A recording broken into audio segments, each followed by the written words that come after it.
Now, this story is honestly so shocking.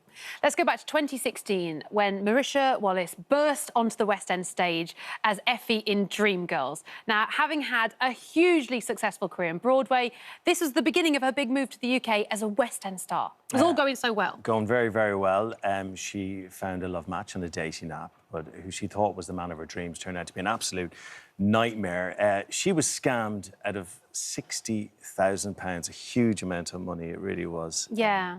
I mean, it's just disgusting. And I have to say, I'm just so pleased that you're here and you're ready to talk about this because it will have been a big trauma in your life. So thank you so much for that. Good morning to you both, Good morning. And I know your train was delayed, so you're a bit panicked, so thank you for making it to the sofa today. Good morning. Lisa is victim supports fraud expert, and she's going to here to give us advice as well off the back of this story. Unbelievable story, because everything seemed to be going so well in life. Well, I had just moved from the States, from New York to London. I was here alone. It was 2018. I had just taken over the role of Effie White, which is a huge role to play, very emotional role anyway. And simultaneously, I was going through a divorce. So I was vulnerable, I was alone. And then I thought, you know what? I'm going to try to put myself out there. Yeah. I'm going to go on Bumble, on this dating app. And I meet this guy. And we go on a date and everything is great and we're just being friends. He was very supportive of me during this like really hard time and he was like a friend and someone to listen to. And he told me he was into finance. Mm-hmm. And I, at the time, had been saving money for a really, really long time because I wanted to buy my mom a house. Oh. And so I was like, instead of leaving that money just sitting in my account, I wanted to invest it in some kind of high yield interest or some kind of way to make money off the money that I had saved.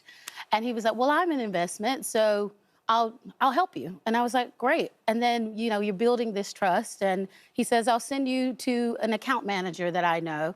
I got on the phone with the account manager, had many calls with him, did my due diligence of like checking it out. He worked for a reputable firm, which I thought. Yeah. And yeah, so I put the first amount in, which was about 24 grand, because that was like my savings. Yep. And I got a return, like after a couple of So this is the interesting part for me. Yeah. So you put this money in, yeah. And at this point, everything seems legit because nothing was forced on you. It was all very casual, no, right? It was all very casual. It was all very professional as well because I had like a website, like where you put your password in. I could see the money that was there. I could see the money, the interest that it was supposedly accruing. Yeah, and so suddenly you start making money off this investment I get money and it back. feels legit. Yeah, I get cash back, like, and it was like a good amount. Yep. So I was like, oh, this is really great. And then they were like, well, there's an event coming up in a couple of weeks. And also, this guy who's supposed to be my friend is pressuring me, but not real pressure. It's like you don't feel like it's pressure because he's like, well, I just put in more money this week and then I got more money out. And they were like, well, there's an event coming up. If you put money in the next 2 weeks, more money into the account, you'll get a higher return because the interest rates are going to go up. So you were sort of given this urgency of, you know, stock market's looking good or whatever they were sort of saying to you. Yeah. Probably best to invest now. It felt like they were, you know, supporting you in a good decision. Yeah, and I thought, oh, this, because I'm a very trusting person. If someone says they're going to help me, I just am like, okay, great. I did my research online. Yeah. I thought, and the person is sitting in front of you. It's not like it is today where everything is online. Yeah. This man is sitting in my home. Yeah. He's talking to me like... You've had dinner with him? I've had dinner with him. Like, we've had conversations. I'm thinking, it's fine. Then I invest more money, and we get it up to, like, 60 grand is what was the final amount.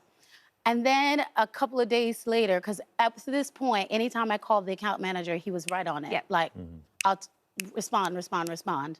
And then I was on the set of Aladdin. This is crazy. My first film I've ever done. Aww. I was so excited. I was working with Guy Ritchie, and I was in the trailer getting ready, and I texted him on a whim, because I just had this, like, whim. I was like, I had a bad feeling. I texted, and no one responded. Oh. And I called, and no one responded.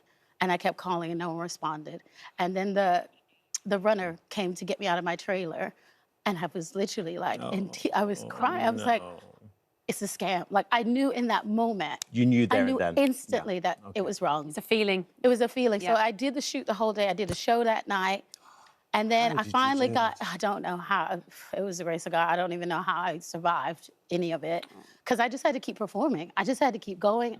You can't tell anyone. No. You can't, you have so much shame and so much guilt, and you don't think it's real. Like, you don't think that you've actually been scammed. It's like, how is this person that I think Oh, my that I word. know has scammed me?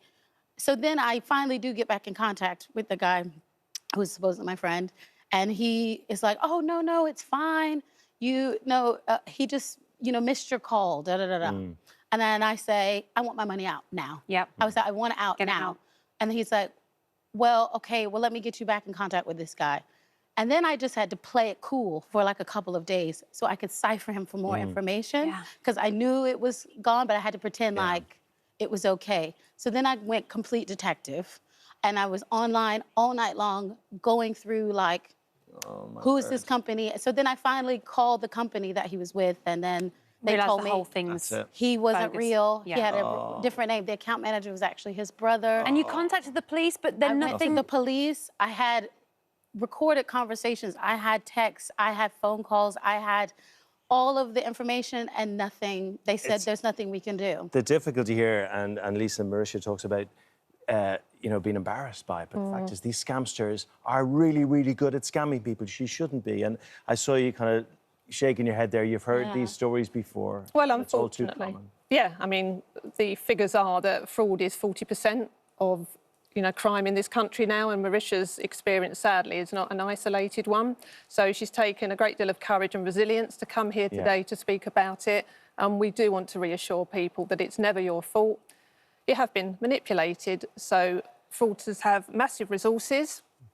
They are working sometimes on their own or in organised criminal gangs, but they will be trying to harvest information from you, trying to mould themselves into your perfect partner. Yeah. So this is happening today, and you bravely came on today, and thank you so much, because you are going to help people. Yeah. As you speak, you're I helping wanted people. to do it because I know someone is being scammed right now. So let's put an end to that right now, Lisa.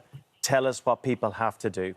What should they look out for? What are the red flags? OK, so red flags are things like excessive flattery, early declarations of love, so something that we call love bombing. So they will really hone in on you and try to establish that bond of trust quite early. They will also try to isolate you from others because they want no one else to break the spell that they are trying to put you under. Obviously, never give money to anybody, never accept money into your account, because unwittingly you could become a money mule.